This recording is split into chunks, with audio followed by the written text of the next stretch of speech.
Компакт спортинга Аял Макаров Европа чемпионы болды. Бұтуынан юрилях соның ағайы қонуқтағата Италия фолине қорытыттан келбіті.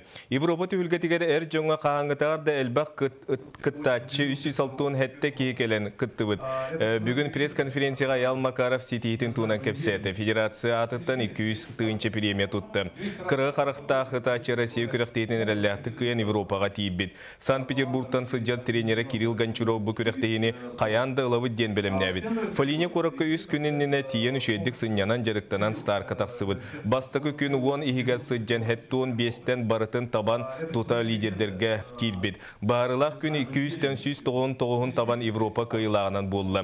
Санатын әтір боллаққа тыңча, 2 тыңча 10 сыллақ Аял Макаров андайды чемпионатын сүкпіде.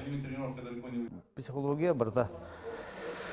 Олық тоқ барған ана бартын ұмнан тұран только мишенгер вниманием бартну роману онан кайдым. Потому что долгуян кайни хебен неужели каем ду кайда каталдыр болла энен атын жоннор ен улхандык кербеккебен нар кидим бен кеннибен эргилебекке только бартын мишенге беремин.